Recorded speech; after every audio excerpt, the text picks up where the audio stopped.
Hi, ഇന്ന് നമുക്കൊരു എമ്മി tomato paneer കറി ഉണ്ടാക്കാം. വളരെ കുറഞ്ഞ ഇൻഗ്രീഡിയൻസ് ഉപയോഗിച്ചുണ്ടാക്കുന്ന കറിയാണിത്. ആദ്യം നമുക്ക് റിഫൈൻഡ് സൺഫ്ലവർ ഓയിൽ ഉപയോഗിക്കാം.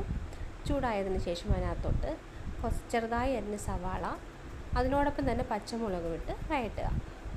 മീഡിയം ഫ്ലെയിമിൽ വെച്ച് വഴറ്റിയാൽ മതിയായിരിക്കും. ലക്ഷ്മി മാമിൻ്റെ വീഡിയോയിൽ നിന്ന് എടുത്തൊരു വീഡിയോ ആണ്. പക്ഷേ ലക്ഷ്മി മാം അതിനകത്ത് സോസ് ഉപയോഗിക്കുന്നുണ്ട്. പക്ഷേ എൻ്റെ കയ്യിൽ സോസ് ഇല്ലാതിരുന്ന കാരണം ഞാനത് ഒഴിവാക്കിയിട്ടുണ്ട്. 1 സ്പൂൺ സോസ് മാത്രമേ ഞാൻ ഉപയോഗിച്ചിട്ടുള്ളൂ. ഉള്ളി വഴറ്റിയതിന് ശേഷം അതിനകത്തോട്ടത്തേക്ക് നമുക്ക് ഇഞ്ചി വെളുത്തുള്ളി ചതച്ചതും കൂടെ ആഡ് ചെയ്യാം. അത് നന്നായിട്ട് വഴറ്റുക.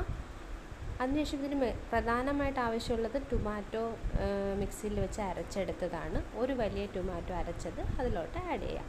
അതിൻ്റെ പച്ചമണം മാറുന്നവരെ നന്നായിട്ട് വഴറ്റുക. അതിനുശേഷം ഇതിനകത്തോട്ട് വളരെ കുറച്ച് ഇൻഗ്രീഡിയൻസ് മാത്രമേ ആവശ്യമുള്ളൂ.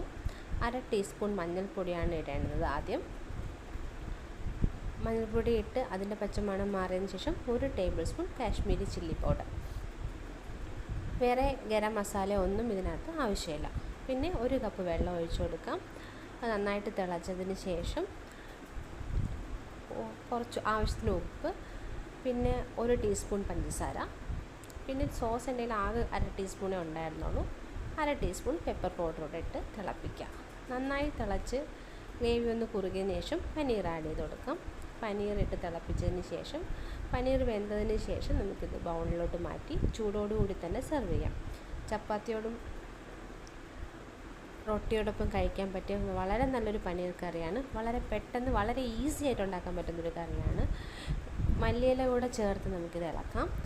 ടൊമാറ്റോ സോസ് ആഡ് ചെയ്യാതെ തന്നെ നമുക്ക് ഈ ടേസ്റ്റ് വളരെ നല്ലതായിരുന്നു. ടൊമാറ്റോ സോസ് ആഡ് ചെയ്തിട്ടുണ്ടായിരുന്നെങ്കിൽ കുറച്ചുകൂടെ നല്ല ടേസ്റ്റ് ഉണ്ടായേനെ.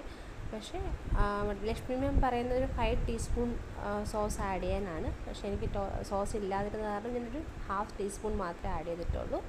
മല്ലിയില വെച്ച് അലങ്കരിച്ച് നമുക്ക് ചപ്പാത്തിയോടൊപ്പം ചൂടോടുകൂടി വിളമ്പാം.